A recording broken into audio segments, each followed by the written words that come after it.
So hello friends, तो आज हम सुपर 8 के एक important match England versus West Indies का प्रीव्यू करेंगे। तो अगर हम दोनों टीम्स को देखें जो परफॉर्मेंस रही है उनकी फ़र्स्ट राउंड में, तो West Indies have been really good and they have been flying in first round.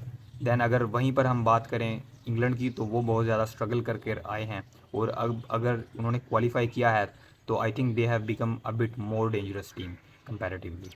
तो अगर दोनों टीम्स की परफॉर्मेंस को आउट एंड आउट देखा जाए, बॉलिंग एंड बैटिंग को एनालाइज किया जाए, तो अगर हम इंग्लैंड की बात करें तो आई थिंक उनकी बॉलिंग जो है वो अंडर पार रही है।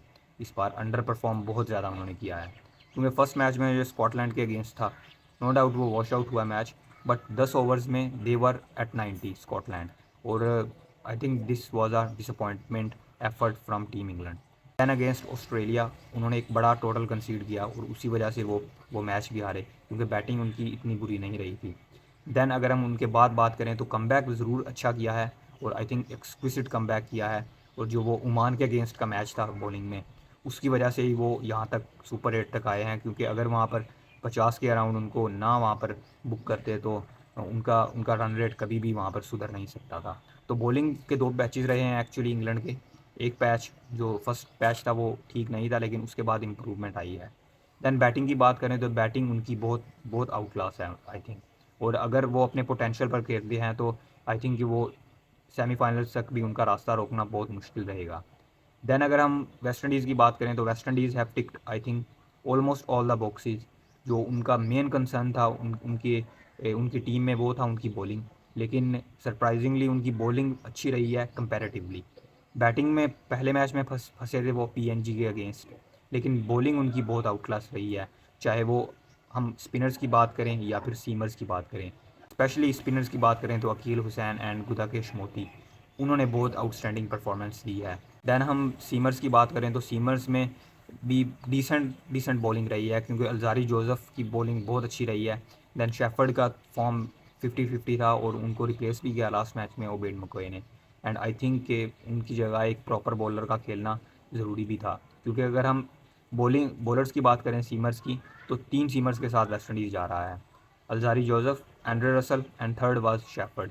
तो इनमें से अगर प्रॉपर बॉलर की बात करें तो उनमें अल्जारी जोसेफ ही हैं, बाकी दो को ऑलराउंडर्स को खिलाया जा रहा था। और आई डोंट थिंक कि इतने ऑलराउंडर्स को खिलाना ज़रूरी है, जबकि आपके पास अकील हुसैन भी हैं। बैटिंग डेप्थ की तो आपको आई थिंक ज़रूरत ही नहीं उस चीज़ के बारे में सोच विचार करने की। तो इसलिए उबैद मकोए का रिटर्न आई थिंक उनके जो बॉलिंग सेटअप है उसको बैलेंस करता है, सीम बॉलिंग सेटअप को।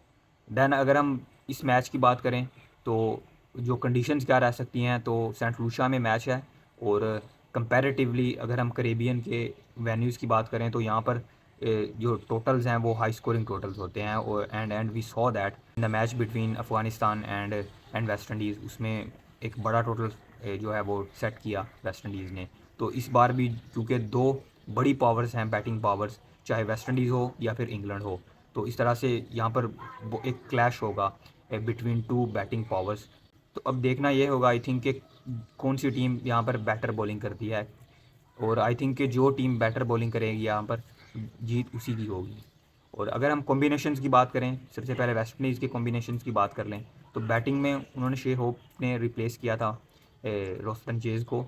और आई थिंक वो जो जो रिप्लेसमेंट था वो टाइमली ही था, और एक परमानेंट उसको रिप्लेसमेंट मैं नहीं कंसिडर करूँगा, क्योंकि रोस्टन चेज़ का रोल है जो 4 नंबर पर, अगर वो फिट हैं, और अगर तो अनअवेलेबिलिटी इशू रहता है तो दैट्स अ सेपरेट केस, लेकिन अगर वो फिट हैं तो Roston Chase is really a vital cog in this West Indies lineup, क्योंकि उनका जो वैल्यू है वो आई थिंक एक डिफरेंट वैल्यू है।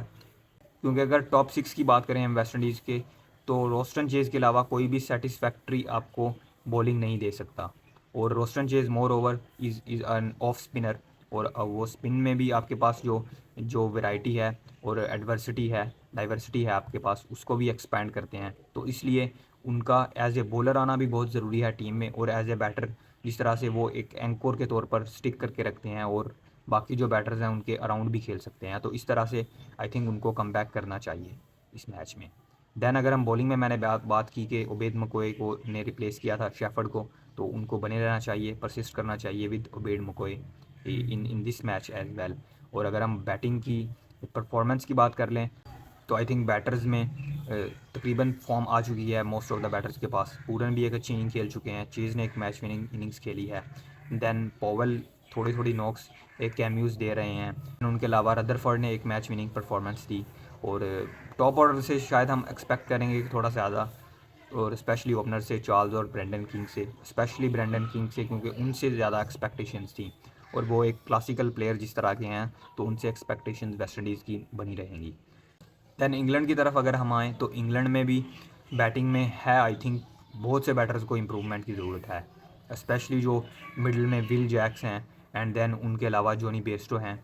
उनकी फॉर्म एक मैटर करेगी, उनकी फॉर्म बहुत ज़्यादा डिसाइड करेगी कि किस तरह से इंग्लैंड की परफॉर्मेंस रहती है इन इन इन सुपर 8 कॉन्टेस्ट, क्योंकि टॉप ऑर्डर में बटलर ने भी परफॉर्म किया है और सॉल्ट ने भी परफॉर्म किया है। देन लास्ट मैच था उसमें हैरी ब्रूक ने बहुत अच्छे से परफॉर्म किया। लिविंगस्टन की शायद इतना उनको मौका नहीं मिला ठीक से, तो उनकी हम बात इस वक्त नहीं करेंगे, लिविंगस्टन और मोइन अली की। बट जो मिडल ऑर्डर में जो दो प्लेयर्स हैं विल जैक्स और जॉनी बेयरस्टो, उनकी फॉर्म बहुत ज़्यादा मैटर करने वाली है इस मैच को। बॉलिंग में हम अगर बात करें तो बॉलिंग में मार्क वुड की अवेलेबिलिटी पर ज़रूर एक सवाल रहेगा, और अगर वो टीम में वापसी करते हैं तो that is going to be a boost for England, क्योंकि पेस, अगर शेयर पेस है यहाँ पर तो वो तंग करेगी बैटर्स को और वो इंग्लैंड के लिए हेल्पफुल भी रहेगी। तो आउट एंड आउट अगर हम बात करें, समरी की अगर हम बात करें इस मैच की जो होने वाली है, और जो एक एक टॉकिंग पॉइंट है वो यही है कि दो बैटिंग प्रोवेस हैं दोनों के पास, और अब ये जो मैच है वो यही रहेगा कि जो ज़्यादा बेहतर बॉलिंग करेगा और अगली टीम को रिस्ट्रिक्ट करेगा कम से कम टोटल में, आई थिंक उसी के पास एज होगा और वही इस मैच को जीतने वाला है।